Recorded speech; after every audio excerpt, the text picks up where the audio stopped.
স্বাগতম সবাইকে। প্রিয় ছাত্রছাত্রী, আলোচনা করতেছিলাম নিরপেক্ষ রেখা বিশ্লেষণ ব্যষ্টিক অর্থনীতি সাবজেক্টের ইনডিফারেন্স কার্ভ অ্যানালাইসিস টপিক নিয়ে আমরা আলোচনায় আছি। আজকে হবে 14তম ক্লাস। খেয়াল করো, আয়ভোগ রেখা থেকে নিকৃষ্ট বা গেফেন দ্রব্যের অ্যাঞ্জেল রেখা অঙ্কন করো। আয়ভোগ রেখা থেকে নিকৃষ্ট বা গেফেন দ্রব্যের ক্ষেত্রে অ্যাঞ্জেল রেখা বা আয় চাহিদা রেখা অঙ্কন করো। কাকে বলে অ্যাঞ্জেল রেখা বা আয় চাহিদা রেখা? যে রেখার প্রতিটি বিন্দুতে ভোক্তার আয় এবং দ্রব্যের চাহিদার মধ্যে সম্পর্ক দেখানো হয়, বা যে রেখার প্রতিটি বিন্দুতে ভোক্তার আয় এবং দ্রব্যের চাহিদার মধ্যে সম্পর্ক প্রকাশ পায় তাকেই বলা হয় অ্যাঞ্জেল রেখা। অর্থনীতিবিদ অধ্যাপক অ্যাঞ্জেল স্যার এই অ্যাঞ্জেল রেখার ধারণা কি, আয় চাহিদা রেখার ধারণা সর্বপ্রথম তুলে ধরেন বিধায় ওনার নাম অনুসারেই এটাকে কী রেখা বলা হয়? অ্যাঞ্জেল রেখাও বলা হয়। আয় চাহিদা রেখাকে অ্যাঞ্জেল রেখাও বলা হয়। আমরা এখন আলোচনা করব নিকৃষ্ট বা গেফেন দ্রব্যের ক্ষেত্রে আয় চাহিদা রেখা অঙ্কন। নিকৃষ্ট বা গেফেন দ্রব্যটা কাকে বলা হয়? আয় বাড়লে যে সকল দ্রব্যের চাহিদা কমে। আমরা সাধারণত জানি যে আয় বাড়লে কোনো দ্রব্যের চাহিদা কি হয়? বেড়ে যায়। কিন্তু আয় বাড়লে দ্রব্যের চাহিদাও কমে। আয় বাড়লে দ্রব্যের চাহিদা, কিছু কিছু দ্রব্য আছে তাদের চাহিদা কমে। যেমন মোটা কাপড়, মোটা চাল। যখন তোমার আয় কম ছিল তখন তুমি মোটা চাল ভাত খাইছিলে, মোটা চালের। আর যদি তোমার বাবার আয় বেড়ে যায়, অবশ্যই মোটা চাল বাদ দিয়ে চিকন চাল খাবো আমরা, বা মোটা কাপড় বাদ দিয়ে আমরা সফট কাপড় পরবো। আয় বাড়তেছে এই সকল দ্রব্যের ক্ষেত্রে হচ্ছে কি, আয় বাড়ে, মোটা কাপড়, মোটা চাল এদের চাহিদা কি হয়? কমে যায়। স্যার রবার্ট গিফেন এই ধারণা দেন বিধায় নিকৃষ্ট দ্রব্যকে আবার গিফেন দ্রব্যও বলা হয়। নিকৃষ্ট দ্রব্য বা গিফেন দ্রব্য। আয় বাড়লে যে সকল দ্রব্যের চাহিদা কমে সেগুলোকে বলা হয় কি? নিকৃষ্ট দ্রব্য বা গিফেন দ্রব্য। নিকৃষ্ট দ্রব্য বা গিফেন দ্রব্যের ক্ষেত্রে আয় প্রভাবটা কি? ঋণাত্মক। এই কারণেই কি হয়, নিকৃষ্ট দ্রব্য বা গিফেন দ্রব্যের ক্ষেত্রে অ্যাঞ্জেল রেখাটা কি হয়? বাম থেকে ডান দিকে নিম্নগামী হয়। দেখো, নিকৃষ্ট দ্রব্যের ক্ষেত্রে বা গিফেন দ্রব্যের ক্ষেত্রে অ্যাঞ্জেল রেখা কীরকম হয় সেটা আমরা দেখবো এখন। মনোযোগ সহকারে খেয়াল করো। আগের ধারণাটার মতোই দুইটা অংশ হবে চিত্রের। ভূমি অক্ষে এক্স দ্রব্যের ভোগ দেখানো হয় আর লম্ব অক্ষে ওয়াই দ্রব্যের ভোগ দেখানো হয়। এখানেও চিত্রে দুটো অংশ থাকবে। এদিকে ভূমি অক্ষে এক্স দ্রব্যের চাহিদা আর লম্ব অক্ষে ভোক্তার আয়। ভোক্তার আয়। উপরে তোমরা লিখে নিবা যে নিকৃষ্ট বা গিফেন দ্রব্যের ক্ষেত্রে অ্যাঞ্জেল রেখা অঙ্কন করে দেখানো হলো। তো দেখো,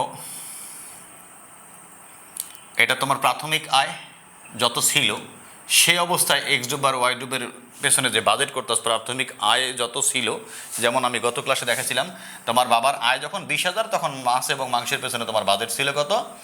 5,000 টাকা। এরকম যে কোনো নিকৃষ্ট দ্রব্যের ক্ষেত্রে তুমি ভাবতে পারো যে 20,000 টাকা আয় অবস্থায়, তখন তুমি এটার পেছনে বাজেট করো কত? 5,000 টাকা। এক্সটাকে আমরা নিকৃষ্ট দ্রব্য বিবেচনা করি এখানে, তাহলেই হবে, আমরা ক্লিয়ারলি বুঝবো। প্রাথমিক বাজেট রেখা এ বি। আর আয় যদি বেড়ে যায়, মনে করো 25,000 হইল, তাহলে কি এখানে বাজেট বেড়ে যাবে 7,000, তখন বাজেট রেখা কি ওপরের দিকে ট্রান্সফার হবে। নতুন বাজেট রেখা পাবো আমরা A1 B1। দেখো, প্রাথমিক বাজেট অনুযায়ী চিত্রটা আগে এখানেই দেখো। এটা হলো প্রাথমিক নিরপেক্ষ রেখা IC1 আর এটা হলো পরিবর্তিত নিরপেক্ষ রেখা IC2। দেখো এখানে চিত্রে AB ও A1 B1 দুটি বাজেট রেখা, IC1 ও IC2 দুটি নিরপেক্ষ রেখা। প্রাথমিক বাজেট AB রেখাকে, প্রাথমিক বাজেট রেখা AB কে প্রাথমিক নিরপেক্ষ রেখা IC1 ই বিন্দুতে স্পর্শ করায়, তাহলে প্রাথমিক ভারসাম্য বিন্দু হলো ই। এই ভারসাম্য বিন্দু ই অনুযায়ী ভোক্তা ও M1 পরিমাণ এক্স দ্রব্য এবং ও N1 পরিমাণ ওয়াই দ্রব্য ভোগ করে। ও M1 পরিমাণ এক্স দ্রব্য এবং ও N1 পরিমাণ ওয়াই দ্রব্য ভোগ করে। এখন ভোক্তার আয় যদি বেড়ে যায়, তাহলে অবশ্যই সে এক্স দ্রব্য এবং ওয়াই দ্রব্যের পেছনে বাজেট বাড়াবে। আর যখন সে বাজেট বাড়াবে তখন উপরের বাজেট রেখায় স্থানান্তরিত হবে, উপরের দিকে শিফট করবে। AB থেকে কোথায় চলে গেল? A1 B1 নতুন বাজেট রেখায় সে অবস্থান করবে, তার আয় বেড়ে গেল। আর আমরা আলোচনা করতেছিলাম নিকৃষ্ট দ্রব্য। নিকৃষ্ট দ্রব্যের ক্ষেত্রে কি, যেমন মোটা চাল, মোটা কাপড়, আমি বলেছিলাম একটু আগে যে আয় বাড়লে অবশ্যই মোটা চালের ভাত তুমি খাবা না, তখন তুমি কি চিকন চাল, অর্থাৎ মোটা চালের চাহিদা কমাই দিয়ে চিকন চালের চাহিদা বাড়াবা। তাহলে মোটা চালের চাহিদা কি হলো? কমে গেল। আয় বাড়ছে, তোমার মোটা চালের চাহিদা তোমার ফ্যামিলিতে কি হলো? কমে গেল। আয় বাড়ার দরুন তুমি আর মোটা চাল এই বিন্দু অনুযায়ী ভোগ করবে না, অর্থাৎ তোমার ফ্যামিলিতে এক্স দ্রব্যের চাহিদা বা মোটা চালের চাহিদা কমে যাবে। দেখো, নতুন বাজেট রেখা A1 B1 কে নতুন নিরপেক্ষ রেখা IC2 এফ বিন্দুতে স্পর্শ করলো, বিধায় নতুন ভারসাম্য বিন্দু আমরা পাইলাম এফ। এই যে ভোক্তা এ বিন্দু অনুযায়ী এখন OM2 পরিমাণ এক্স দ্রব্য এবং ON2 পরিমাণ ওয়াই দ্রব্য ভোগ করে। তাহলে ভারসাম্য বিন্দু আয়ের পরিবর্তনের ফলে ভোক্তা এখানে কি হলো, ই থেকে এফ তে স্থানান্তরিত হলো, ভারসাম্য বিন্দু পরিবর্তন হলো। তাহলে আয়ের পরিবর্তনের ফলে ভোক্তার ভোগের উপর একটা প্রভাব পড়লো। দ্যাট মিনস কি আয় প্রভাব, ইনকাম ইফেক্ট। আর এই পরিবর্তিত ভারসাম্য বিন্দু সমূহ সংযোগ করে যে রেখাটা আমরা পাই সেটা কি রেখা বলেছিলাম, শিখেছিলাম আমরা ICC, আয় ভোগ রেখা। এখানে ICC বা আয় ভোগ রেখাটা কি হলো, বাম থেকে ডান দিকে নিম্নগামী হলো। এটি হচ্ছে আমাদের ICC রেখা বা আয় ভোগ রেখা, এই রেখাটা। এখন আমি যদি অ্যাঞ্জেল রেখা ব্যাখ্যায় আসি, নিচের চিত্রের অনুযায়ী ব্যাখ্যা করি। চিত্রে ভূমি অক্ষে এক্স দ্রব্যের ভোগের পরিমাণ, চাহিদার পরিমাণ এবং লম্ব অক্ষে ভোক্তার আয় নির্দেশিত। ভোক্তার আয় যখন OY1 প্রাথমিক আয়, তখন ভোক্তা OM1 পরিমাণ এক্স দ্রব্য চাহিদা করে। দেখো OM1 পরিমাণ এক্স দ্রব্য চাহিদা করে, যা চিত্রের ই প্রাইম বিন্দু দ্বারা নির্দেশিত। ই এর সাথে সম্পর্কিত যেহেতু, এই কারণে আমি কি বললাম, ই প্রাইম বললাম, সামঞ্জস্য রেখে নামটা দিলাম, বা তুমি AB যাই বলো না কেন হবে। আবার ভোক্তার আয় যখন বেড়ে গেল, OY2 হইল, OY1 থেকে আয় বেড়ে যখন OY2 হয়, তখন কি হয়, ভারসাম্য বিন্দু ই থেকে কোথায় স্থানান্তরিত হয়, এফতে। অর্থাৎ এই এফ বিন্দু অনুযায়ী ভোক্তা এক্স দ্রব্যের চাহিদা করে OM2 পরিমাণ। ভোক্তার আয় OY1 থেকে বেড়ে যখন OY2 হয়, দেখো আয় যখন বেড়ে যায় তখন পরিবর্তিত ভারসাম্য বিন্দু এফ অনুযায়ী ভোক্তা এক্স দ্রব্য কতটুকু চাহিদা করে, OM2 পরিমাণ। এই OM2টাকে আমি টেনে নিয়ে এসে এখানে দেখাইলাম। অর্থাৎ আয় বেড়ে যখন OY2 হয়, তখন ভোক্তা এক্স দ্রব্যের বা নিকৃষ্ট দ্রব্যের চাহিদা কি OM1 থেকে কমিয়ে OM2 তে আসে। অর্থাৎ OY2 আয়ে OM2 পরিমাণ এক্স দ্রব্য চাহিদা করে, যা চিত্রের F1 বা এফ প্রাইম বিন্দু দ্বারা নির্দেশিত। এই ই প্রাইম আর এ প্রাইম, এই দুটা বিন্দু সংযোগ করে যে রেখাটা আমরা পাইলাম, এটাই হচ্ছে অ্যাঞ্জেল কার্ভ, অ্যাঞ্জেল রেখা। কোন দ্রব্যের ক্ষেত্রে, নিকৃষ্ট দ্রব্যের ক্ষেত্রে, বা তুমি এইভাবে লিখতে পারো এই অ্যারো দিয়ে, নিকৃষ্ট দ্রব্যের অ্যাঞ্জেল রেখা। নিকৃষ্ট বা গিফেন দ্রব্যের ক্ষেত্রে অ্যাঞ্জেল রেখা, অ্যাঞ্জেল কার্ভ। এখন চিত্রের ব্যাখ্যা আমি একদম গোছানোভাবে বলছি, মনোযোগ সহকারে খেয়াল করো। তোমরা যেটা লিখবা, চিত্রটা মনে করো, সংজ্ঞাটা আগে লিখবা, তারপরে তুমি দিবা যে অ্যাঞ্জেল রেখা কি নিকৃষ্ট দ্রব্যের ক্ষেত্রে আয় প্রভাবটা ঋণাত্মক হয়, এই কারণে অ্যাঞ্জেল রেখা বাম থেকে ডান দিকে নিম্নগামী হয় নিকৃষ্ট দ্রব্যের ক্ষেত্রে। নিম্নে চিত্রের মাধ্যমে নিকৃষ্ট দ্রব্যের ক্ষেত্রে বা গিফেন দ্রব্যের ক্ষেত্রে অ্যাঞ্জেল রেখা অঙ্কন করে দেখানো হলো। চিত্র আঁকলা, চিত্রটা কমপ্লিটলি এঁকে তারপরে তুমি ব্যাখ্যাটা দিতে পারো। চিত্রের উপরের অংশে ভূমি অক্ষে এক্স দ্রব্য এবং লম্ব অক্ষে ওয়াই দ্রব্যের ভোগ দেখানো হয়েছে।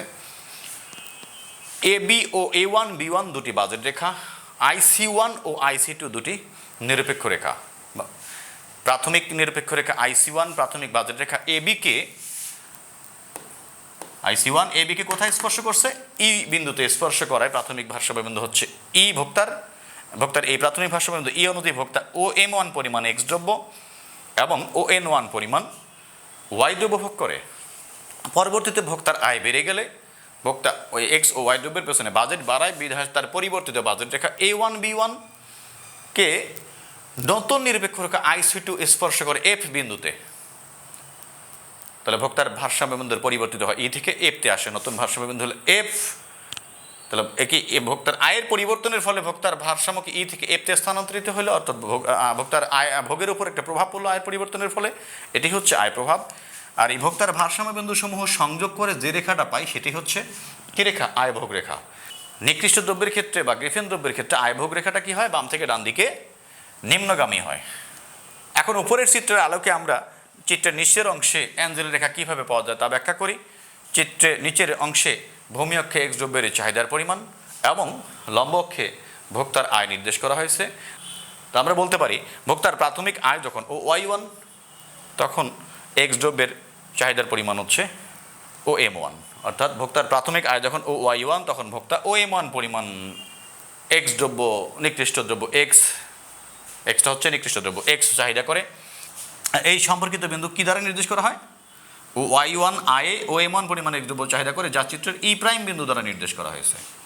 আবার ভোক্তার আয় বেড়ে যখন OY1 থেকে বেড়ে যখন OY2 হয়, তখন ভোক্তা কি করে, এক্স দ্রব্যের চাহিদা কমিয়ে OM1 থেকে OM2-তে আসে, তাহলে OY টু I OM2 পরিমাণ এক্স ধ্রুবের চাহিদা চিত্রের F প্রাইম বিন্দু দ্বারা নির্দেশ করা হয়।